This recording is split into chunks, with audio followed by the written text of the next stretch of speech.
हुआ आप लोगों का कैसा रहा असर इसका? देखिए, ये देशव्यापी आज भारत बंद था जो एससी एसटी समाज के लोगों के द्वारा, संगठनों के द्वारा आह्वान किया गया था। और ये बंद इसलिए हुआ कि सुप्रीम कोर्ट ने एससी एसटी के आरक्षण के संदर्भ में ये बयान दिया कि इसमें अब आरक्षण में आरक्षण मतलब कोटे में कोटा देने की बात सुप्रीम कोर्ट ने कहा है, जो अलोकतांत्रिक असंवैधानिक है। ये सुप्रीम कोर्ट का विषय ही नहीं है। सुप्रीम कोर्ट ने जबरदस्ती इस विषय में टांग अड़ा दिया है। ये असल में आरक्षण में किसी भी प्रकार का संशोधन या किसी भी प्रकार का जोड़ना घटाना, ये सारा अधिकार भारत का संविधान लोकसभा को देता है, राज्यसभा को देता है, राष्ट्रपति को देता है।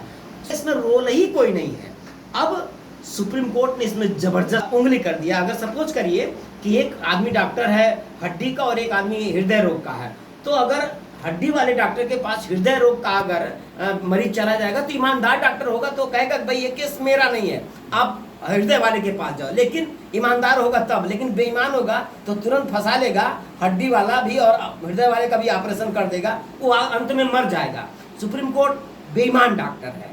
ये सुप्रीम कोर्ट का विषय ही नहीं था। अगर सुप्रीम कोर्ट के पटल पर कोई ले गया तो सुप्रीम कोर्ट को ईमानदारी से ये कह देना था कि मेरा विषय नहीं है, देश की संसद का विषय है, राज्यसभा का विषय है, राष्ट्रपति का विषय है, आप वहां पे जाओ, अपनी बात को और संसद के अंदर आप इसको उठवाओ। ये सुप्रीम कोर्ट ने गलत स्टेप ले लिया और इस स्टेप पर पूरे देश का दलित आक्रोशित है, पूरे देश का ओबीसी समाज आक्रोशित है, क्योंकि आज वो दलित भाई से भाई को लड़ाने की जो कोशिश कर रहे हैं, तो देना कुछ नहीं है। अगर ईमानदार होते तो वो कहते कि भाई अगर इस पे बात कर रहे हो तो ये बताओ आज़ादी के 75 साल बीत गए, एससी एसटी का बैकलॉग क्यों खाली है?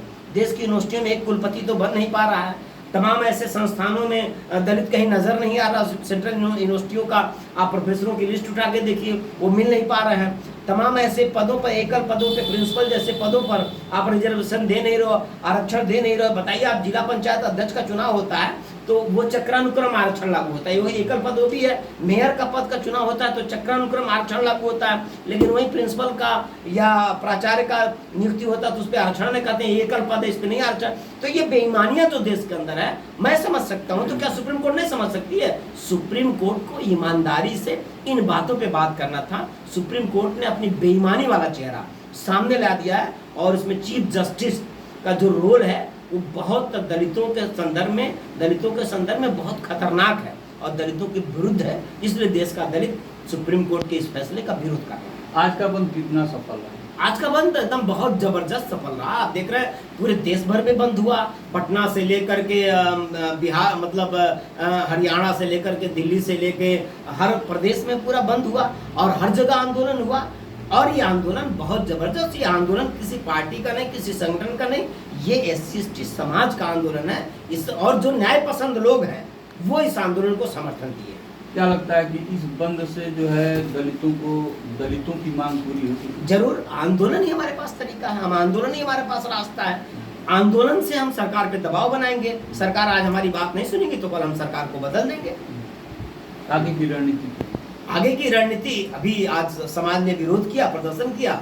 सरकार अगर उस पर स्टेप नहीं लेगी, अगर सदन के अंदर अध्यादेश नहीं लाती है, हमारी ये मांग है कि सरकार आरक्षण को बिल ला करके संसद के अंदर कानून बनावे, इस आरक्षण को नवी अनुसूची में शामिल करे ताकि कभी भी इसमें कोर्ट और कोई अन्य संस्था इस पर कोई टीका टिप्पणी न कर पाए। ये हमारी डिमांड है सरकार के सामने। आज देश भर के लोगों ने ज्ञापन दिया, राष्ट्रपति को भेजा है। सरकार अगर जल्द इस पे स्टेप नहीं लेगी तो निश्चित तौर पे इससे बड़ा भी आंदोलन खड़ा होगा।